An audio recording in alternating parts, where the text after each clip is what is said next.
दोस्तों, समय चाहे कैसा भी हो, हर परिस्थिति में मुस्कुराना और खुश रहना एक ऐसी कला है जिसे अगर आप सीख लिया तो कोई भी मुश्किलें आपको हरा नहीं सकती। दोस्तों, हम सभी अपने जीवन में कई तरह की मुश्किलों से गुजरते हैं और उनके हल ढूंढने के लिए हम हर तरफ भागते हैं।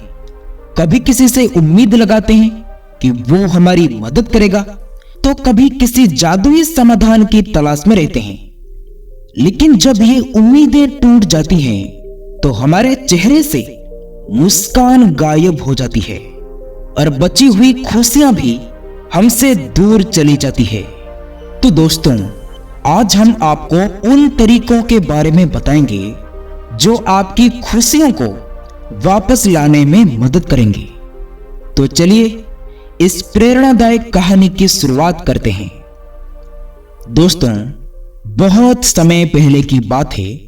एक नगर में सबल नाम का एक गरीब व्यक्ति रहता था। उसके परिवार में उसकी पत्नी, उसकी एक नवजात बच्चा और उसके माता पिता रहते थे। वो बहुत ही गरीब था और उसका घर बहुत मुश्किलों से गुजर रहा था। वो रोज मजदूरी करने के लिए बाहर जाता था। कभी कभी उसे कुछ काम तो मिल जाता था, लेकिन कभी कभी उसे काम भी नहीं मिलता था।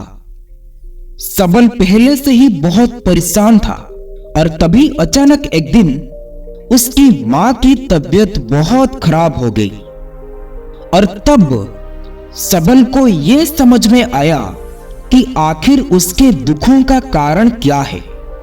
उसे ये अच्छी तरह से समझ में आ चुका था कि उसके पास में इतने पैसे नहीं है कि वो अपनी मां का इलाज करवा सके। उसके मन में ये बात बैठ गई थी कि अगर खुश होना है और अगर जीवन को खुशहाली के तौर पर बिताना है तो पैसा तो चाहिए ही चाहिए। और तब उसने ये तय किया कि वो जल्द ही एक ऐसा रास्ता निकालेगा जिससे वो जल्द ही जल्द अमीर बन सके, जल्द से जल्द बेहद पैसा कमा सके। और वो इसी आस के साथ यहां वहां घूमता रहा। उसने तरह तरह के कामों की तलाश की, लेकिन उसे ऐसा कोई काम नहीं मिला जिससे वो जल्दी से जल्दी अमीर बन सके, जल्दी से जल्दी ज्यादा पैसा कमा सके। एक दिन बहुत निराश होकर सबल जंगल के रास्ते से घर लौट रहा था। तब उसने देखा कि एक व्यक्ति एक महिला को लूट रहा था और वो चोर उस महिला से उसका सारा धन छीन रहा है। यह देखकर सबल वहीं पर स्तब्ध खड़ा रहा। सबल उस लुटेरे को देखता ही रह गया कि किस प्रकार वो लुटेरा उस औरत से उसके स्वर्ण के आभूषण छीन रहा था। ये देखकर सबल के मन में भी ख्याल आया कि यदि मैं भी यही कार्य करूं तो मेरे पास भी बहुत जल्द बहुत पैसा होगा और मैं भी बहुत जल्दी अमीर बन जाऊंगा। ये सोचकर वो बहुत प्रसन्न हुआ और अगले दिन से ही उसने ये कार्य करना भी शुरू कर दिया। वो जंगल के रास्ते से आने जाने वाले स्त्रियों को लूटने लगा और ऐसे करके देखते ही देखते उसके पास बहुत कम समय में अधिक धन दौलत इकट्ठा होने लगी। उसकी घर की स्थिति भी अब सुधरने लगी। पहले तो वो 2 वक्त की रोटी के लिए भी दिन रात मेहनत किया करता था, लेकिन अब वो अपने जीवन में सपने देखने लगा है। उसने बहुत कम समय में अपना एक बड़ा घर बनवाया, अच्छे कपड़े पहनने लगा, अच्छा खान पान सब कुछ उसके पास था। ये सब देखकर वो व्यक्ति बहुत खुश था। आखिरकार जीवन में वो खुशियां पा ही ली जिसकी वो चाहत रखता था। देखते ही देखते समय बीतने लगा और समय के साथ साथ उसके घर में लड़ाई झगड़े भी बनने लगे थे। उसकी मां और उसकी पत्नी के बीच में हर रोज किसी न किसी बात को लेकर बहस हो ही जाती थी। छोटी छोटी बातों को लेकर वे आपस में लड़ने और झगड़ने लग जाते थे। इसी प्रकार छोटी छोटी बातें बड़े बड़े झगड़ों का कारण भी बन जाया करती थी। दोस्तों, इसी प्रकार हम भी अपना जीवन जी रहे हैं। हम भी बहुत छोटी छोटी बातों को लेकर लड़ पड़ते हैं, झगड़ पड़ते हैं, और इससे पता चलता है कि हम किस कदर बेहोश हैं, क्योंकि हम अपने जीवन को जागरूक होकर जीना नहीं चाहते। यदि हम जागरूक होकर अपना जीवन जिएंगे तो हमें ये अच्छी तरह से पता चल जाएगा कि जीवन बहुत छोटा सा है और इसे हम खुशी खुशी जीना चाहिए। और हम अपने जीवन में खुशियां चाहते हैं और खुशियों की तलाश करते रहते हैं, लेकिन कैसे? खुद दुखी होकर। और जो व्यक्ति पहले से ही दुखी है उसे भला खुशियां क्यों मिलेगी? ठीक इसी प्रकार उस व्यक्ति के जीवन से भी खुशियां अब चली गई थी। वो सबको ये समझा समझा कर थक गया था कि इन छोटी छोटी बातों में क्या रखा है।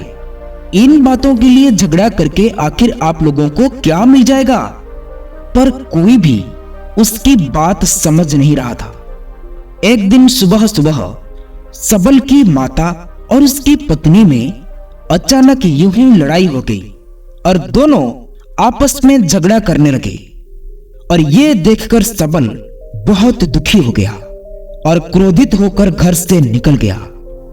वो एक बात सोचकर आगे जा रहा था, तभी उसके मन में एक ख्याल आया। उसने खुद से ये सवाल किया कि मैंने ये सब क्यों किया, किसके लिए किया? जिसके लिए मैंने इतनी मेहनत की, आज वही लोग घर में लड़ रहे हैं, झगड़ा कर रहे हैं।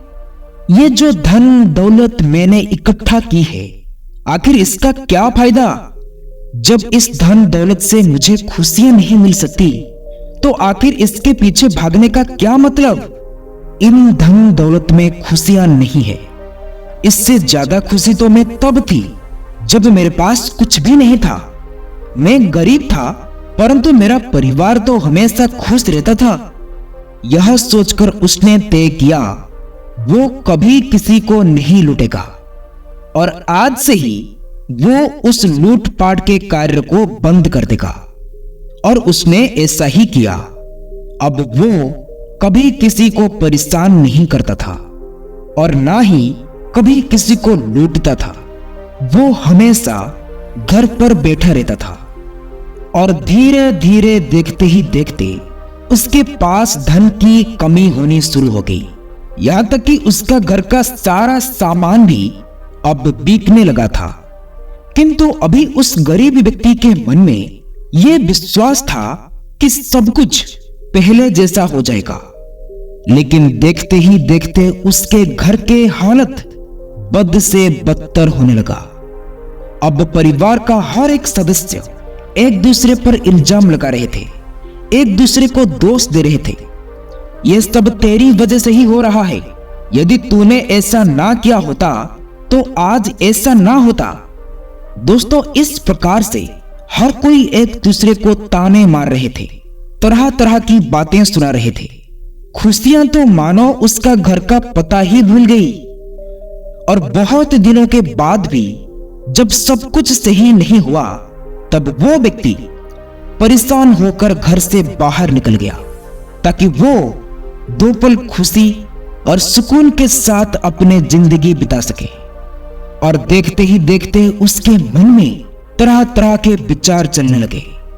वो ये सोचने लगा कि यदि मैं घर से दूर रहूंगा तो शायद मेरी खुशियां वापस लौट आएगी और मुझे सुकून भी मिलेगा।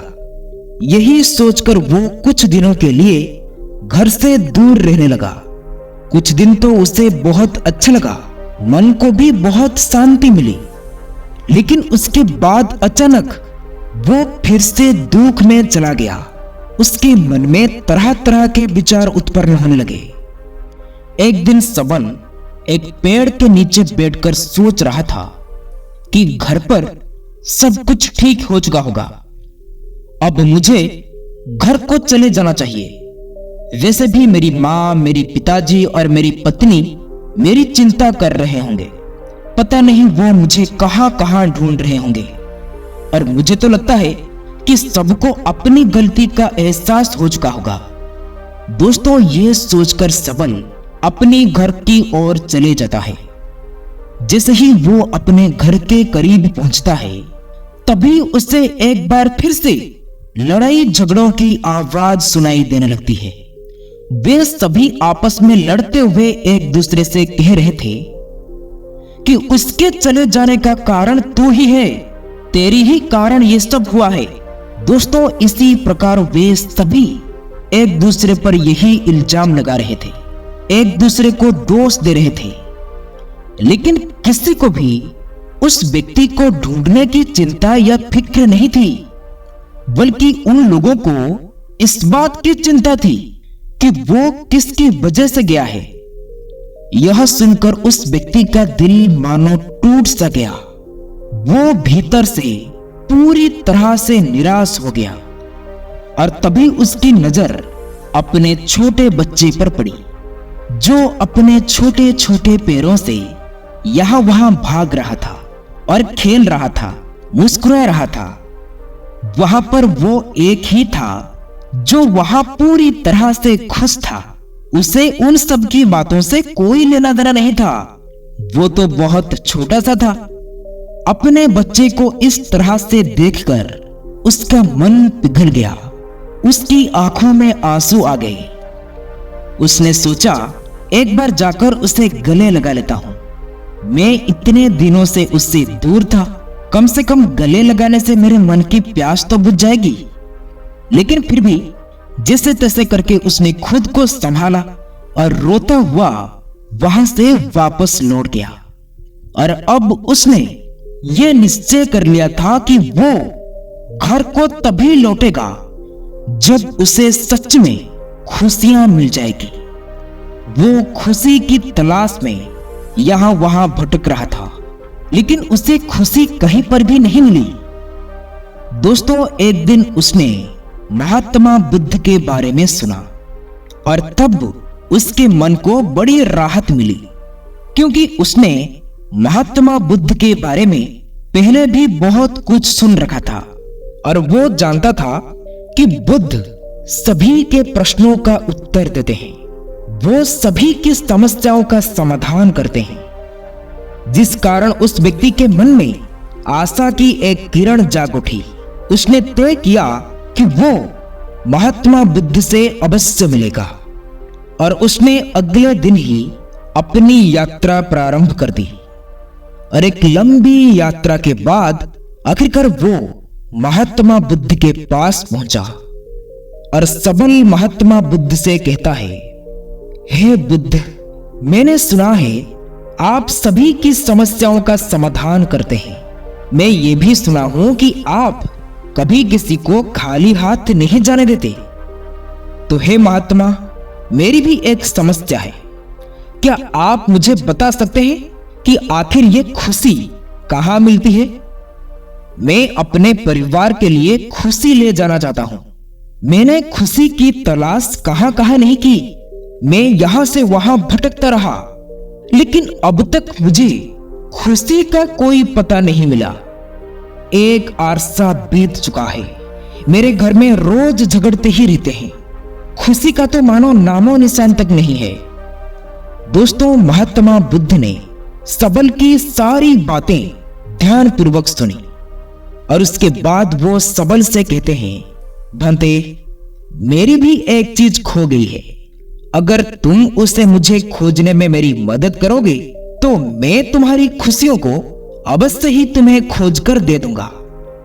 इस पर सबल महात्मा बुद्ध से कहता है, हे बुद्ध, बताइए वो कौन सी चीज थी, मैं उसे ढूंढ कर ला दूंगा।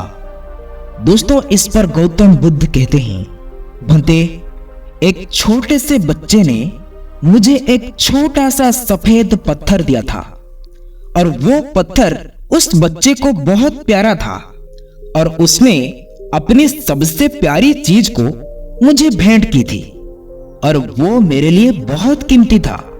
लेकिन देखो, मेरी अज्ञानता की वजह से उसे मैं खो दिया। अब मैं उस पत्थर को कहां खोजूं? तभी वो युवक बुद्ध से कहता है, हे बुद्ध, बताइए आपने आखिर बार वो पत्थर कहाँ देखा था? उसका जवाब देते हुए महात्मा बुद्ध कहते हैं, भंते, जब मैं उस पेड़ के नीचे बैठा था तब मैंने उसे आखिर बार देखा था, और उसके बाद वो पत्थर ना जाने कहां चला गया। महात्मा बुद्ध के मुख से ये बात को सुनकर सबल तुरंत ही भागा भागा और उस पेड़ के नीचे जा पहुंचा और वहां पर सफेद पत्थर की तलाश करने लगा। तभी महात्मा बुद्ध ने उसे रोकते हुए कहा, बंते, भले ही मैंने वो पत्थर को उस पेड़ के नीचे खोया हो, लेकिन तुम्हें वो पत्थर को उस पेड़ के नीचे नहीं खोजना है। तुम उस जगह को छोड़कर इस दुनिया में कहीं भी उस पत्थर को खोजो, और जब मिल जाए तो मुझे लाकर दे देना। और हाँ, याद रहे, वो पत्थर बिल्कुल छोटा सा और सफेद था, जिस पर खुशी लिखा हुआ है। सबल ने वहां पर बुद्ध की बात को मान ली। उसने उस पेड़ के नीचे ना जाकर आसपास की जगह पर देखने लगा। उसने पूरा दिन यूं ही निकाल दिया। उसने पूरा गांव छान मारा, लेकिन उसे कुछ भी नहीं मिला। देखते ही देखते एक बार फिर वो उस पेड़ के नीचे जा पहुंचा, और तभी उसे महात्मा बुद्ध की बात याद आ गई कि उसे वो पत्थर उस पेड़ के नीचे नहीं ढूंढना है। तभी वो मन ही मन सोचने लगा, अरे ये बुद्ध तो बड़ी अजीब सी बात कह रहे हैं। जो चीज जहां है, अगर मैं उसे वहां नहीं ढूंढूं तो मुझे वो पत्थर कैसे मिलेगी? और उस चीज को यहां ना ढूंढकर और कैसे कहां ढूंढा जा सकता है? आखिरकार हार कर वो बुद्ध के पास लौट आता है और उसने महात्मा बुद्ध से कहा, हे बुद्ध, आप तो बड़ी अजीब सी बात कह रहे हैं। जो चीज जहां खोई है, अगर मैं उसे वहां नहीं ढूंढूं तो वो चीज मुझे कैसे मिलेगी? परंतु आप कहते हैं कि उसे उस पेड़ के नीचे ना ढूंढो जहां वो खोई है, बल्कि उसे पूरे दुनिया में ढूंढो। भला ऐसे कैसे हो सकता है? आखिर जो चीज जहां खोई है वो मुझे वहीं तो मिलेगी। पूरी दुनिया में उसे खोजकर क्या करूंगा? इस पर महात्मा बुद्ध बड़े अचरज से उस व्यक्ति से कहते हैं, बंते, तो इसका अर्थ क्या हुआ? क्या उस पत्थर को नहीं ढूंढा जा सकता? इस पर सबल जवाब देते हुए कहता है, हाँ बिल्कुल, उस पत्थर को पूरी दुनिया में कहीं नहीं ढूंढा जा सकता। तभी महात्मा बुद्ध सबल से कहते हैं, तो ठीक है, चलो उस पेड़ के नीचे ही ढूंढ लो। सबल महात्मा बुद्ध की ये बात को सुनकर तुरंत ही उस पेड़ के नीचे गया और थोड़ी ही देर में उसने वो छोटा सा पत्थर को ढूंढ निकाला, जिसे पाकर वो बहुत खुश था।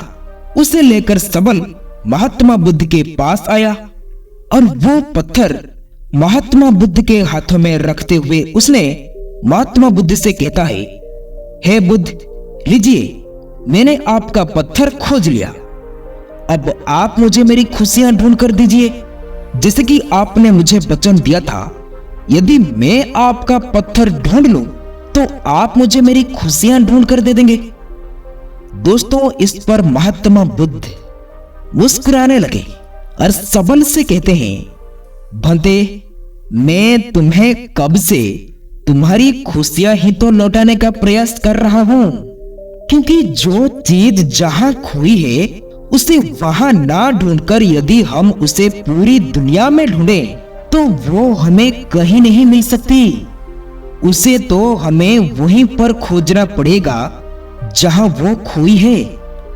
और यही कारण है कि तुम्हारे कितने ही अथक प्रयासों के बाद भी तुम अपनी खुशियों को खोज नहीं पा रहे हो, क्योंकि तुमने उन्हें कहीं और खोया है और तुम उसे पूरी दुनिया में ढूंढ रहे हो। तो ऐसे कैसे हो सकता है कि तुम्हें वो खुशियां मिल जाए? इस पर सबल बड़ा आश्चर्यचकित हुआ और वो महात्मा बुद्ध से कहता है, हे बुद्ध, आखिर आप क्या कहना चाहते हैं?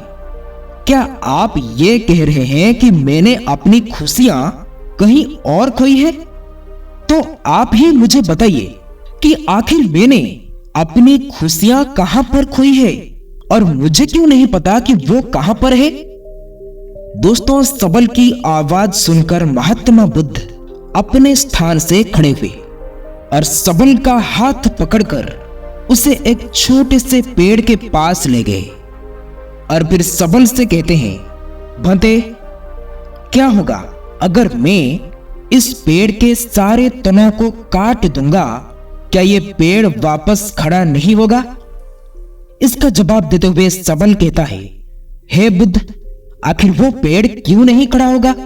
उसकी शाखाएं तो बिल्कुल सही सलामत है और ऐसे में यदि उसे पानी और खाद फिर से मिलेगी तो वो पेड़ फिर से एक बार बड़ा हो जाएगा, उसकी तनी एक बार फिर लौट आएंगी। तभी महात्मा बुद्ध सबल से कहते हैं, तो इसका अर्थ क्या हुआ? क्या मैं इस पेड़ के कुछ शाखाओं को काट दूंगा, ये पेड़ फिर से बड़ा नहीं होगा? क्या ऐसे करने से उसकी शाखाएं फिर से तैयार नहीं होंगी? इसका जवाब देते हुए सबल कहता है, नहीं नहीं बुद्ध, ऐसा नहीं होगा, बल्कि उसकी शाखाएं एक बार फिर से निकल आएंगी और ये पेड़ एक बार फिर से बढ़ने लगेगा। तब महात्मा बुद्ध सबल से कहते हैं, तो मैं क्या करूं? क्या मैं इसका मुख्य तनहाई को काट दूं? क्या ऐसे करने से यह पेड़ समाप्त हो जाएगा? बुद्ध के इस प्रश्न का जवाब देते हुए सबल कहता है, हे बुद्ध, आप भी कैसे बातें कर रहे हैं? आप तो इतने बड़े ज्ञानी हैं, फिर भी आप एक छोटी सी बात नहीं समझ पा रहे हैं। यदि आपने इसकी मुख्य तने को काट भी दिया तब भी ये पेड़ समाप्त नहीं होने वाला, बल्कि आपने इसे जहां से काटा होगा वापस फिर से उसकी वहां से शाखाएं फूटने लगेंगी और एक बार फिर से ये पेड़ बड़ा होने लगेगा। हाँ, इसमें समय जरूर लगेगा, लेकिन ये पेड़ बड़ा जरूर होगा। तभी महात्मा बुद्ध सबल से कहते हैं, क्या करूं?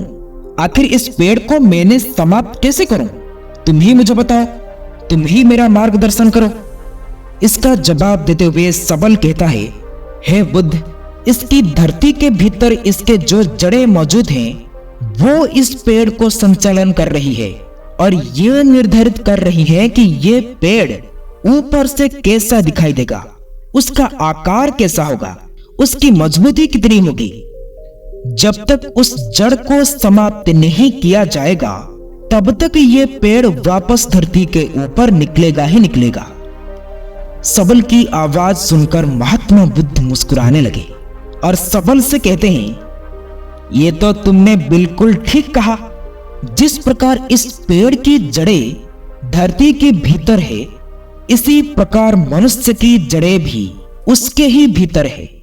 यदि उसे बाहर कोई भावना नहीं दिखाई दे रही है तो इसका अर्थ यह है कि उसकी जड़ों में कोई कमी है। अर्थात जिस प्रकार तुम खुशियां बाहर ढूंढ रहे हो और वो तुम्हें नहीं मिल रही है, और मिलेगी भी कैसे, क्योंकि वो तो तुम्हारे भीतर ही है।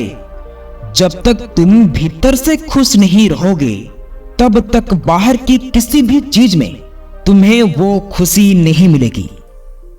महात्मा बुद्ध की ये बात को सुनकर सबल बुद्ध से कहता है, हे बुद्ध, आप सत्य कहते हैं, लेकिन बाहर की हालत, बाहर की ये वातावरण हमारी खुशियां हमसे छीन लेती है। ऐसे में हम क्या करें? इस पर बुद्ध जवाब देते हुए कहते हैं, भंते, ये बात तुम्हारा भ्रम है।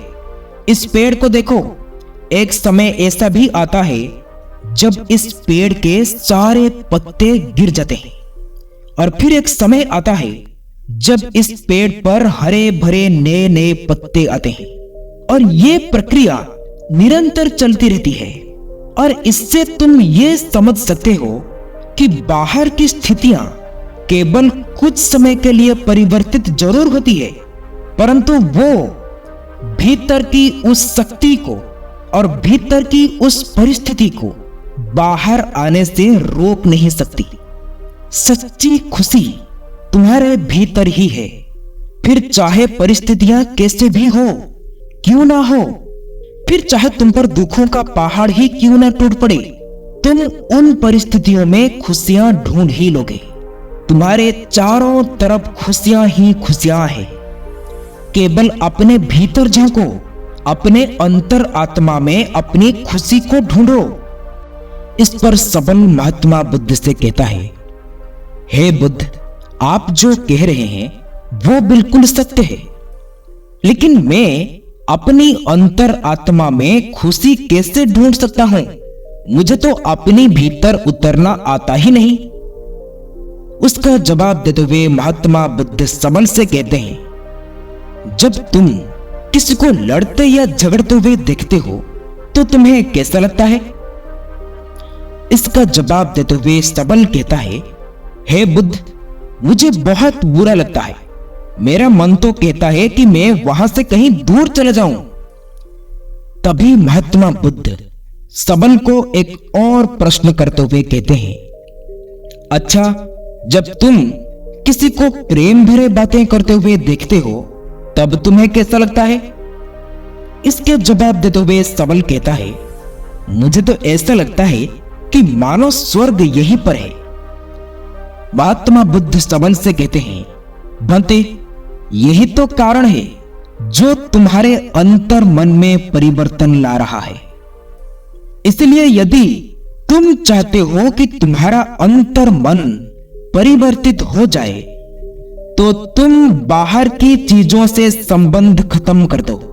ध्यान करो, अपने आप पर ध्यान लगाओ, अपने भीतर झांको। बाहर की चीजों को यूं ही छोड़ दो।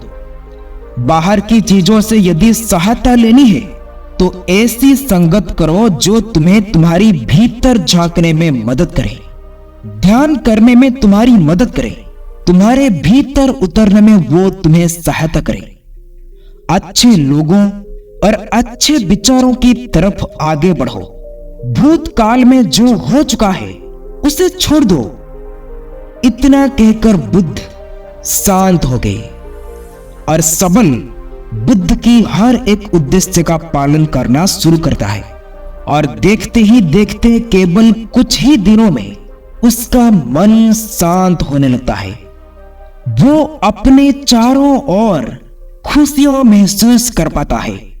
देखते ही देखते यूं ही समय बीतने लगता है और समय के साथ साथ वो पहले से भी अधिक खुश रहने लगा था और अब वो ये खुशी को अपने घर ले जाना चाहता था। इसलिए उसने महात्मा बुद्ध से आज्ञा ली और फिर से एक लंबी यात्रा पर निकल पड़ा। अब जब घर की ओर जा रहा था तो उसे रास्ते में ना तो उसे कोई परेशानी थी और ना ही कोई चिंता। वो तो मस्त था, हर पल खुश था और वो अपने घर को भी ऐसा ही बना देना चाहता था।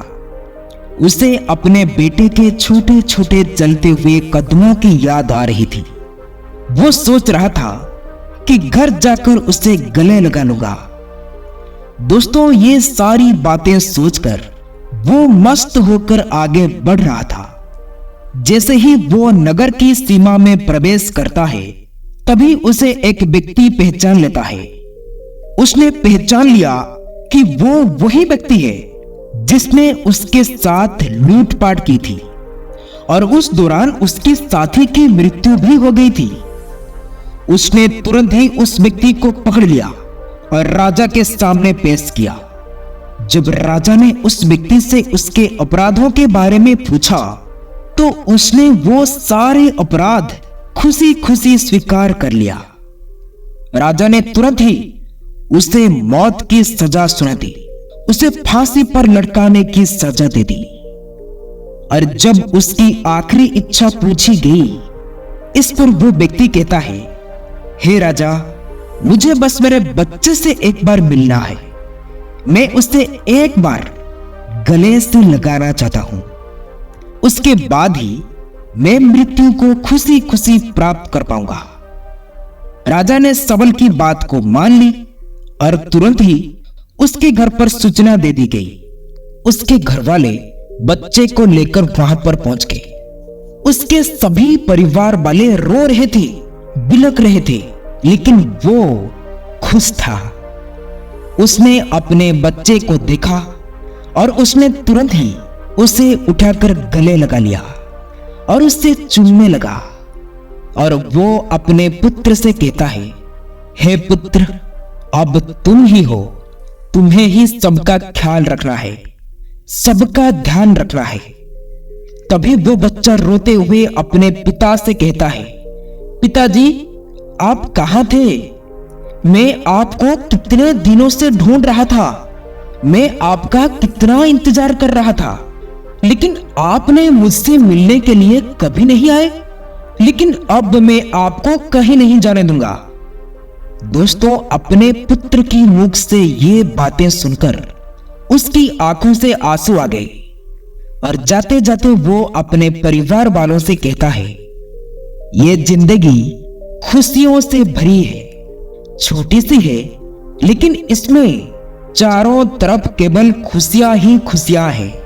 इसे दुख में बर्बाद मत करो, बल्कि हर पल को खुशी से जियो। इस तरह यूं छोटी छोटी बातों पर लड़ाई झगड़े करते रहना अच्छी बात नहीं है। इस प्रकार से तुम कभी भी जीवन में आगे नहीं बढ़ पाओगे और एक दिन ऐसा दिन आएगा जिस दिन तुम मिट्टी में मिल जाओगे। इसलिए जब तक जिंदा हो इस जीवन को खुशी खुशी जियो, क्योंकि ये समय वापस नहीं लौटने वाला। दोस्तों, इस तरह से सबल अपने परिवार से बातें कर ही रहा था, तभी राजा के आदेश पर सैनिकों ने जबरदस्ती उसे पकड़कर फांसी पर लटका दिया। उसका परिवार ये नजारा देखता ही रह गया। वे लोग चिल्लाते रोते रह गए। उन्हें अपनी गलती का एहसास भी हो चुका था। वे अच्छी तरह से समझ चुके थे कि इन सब का कारण कौन है।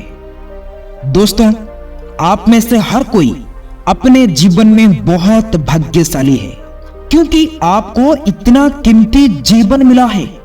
तो दोस्तों, इस जीवन को यूं ही दुखों में बर्बाद क्यों कर रहे हो, बल्कि इसे तो हमें खुशियों के साथ जीना चाहिए, अपने परिवार के साथ मिलजुल कर रहना चाहिए। लेकिन हम हैं कि छोटी छोटी बातों पर लड़ते रहते हैं, झगड़ते रहते हैं। हम ये नहीं सोचते हैं कि जिस पल को हमने बर्बाद किया है वो पल, वो समय दोबारा हमारे जीवन में नहीं लौटने वाला है। इसलिए आज और इस पल को खुशी खुशी जिए। और जब भी आपके मन में किसी के प्रति ईर्ष्या या लड़ने झगड़ने वाली भावनाएं उत्पन्न हो, तो तुरंत ही अपने आप से कहे कि मैं भाग्यशाली हूं, मुझे इतनी कीमती जीवन मिला है और मैं अपना जीवन यूं ही व्यर्थ नहीं करने वाला। दोस्तों, आशा करता हूं कि आपको इस वीडियो से काफी कुछ सीखने को मिला होगा। आप अपना कीमती समय देने के लिए आप सबको बहुत बहुत धन्यवाद। ये कहानी आप लोगों को अच्छी लगी हो तो वीडियो को शेयर, सब्सक्राइब, लाइक जरूर करें। फिर मिलेंगे कुछ नया सीख के साथ और एक नई वीडियो में। तब तक के लिए आप अपना ख्याल रखें। नमो बुद्धाय। जय हिंद।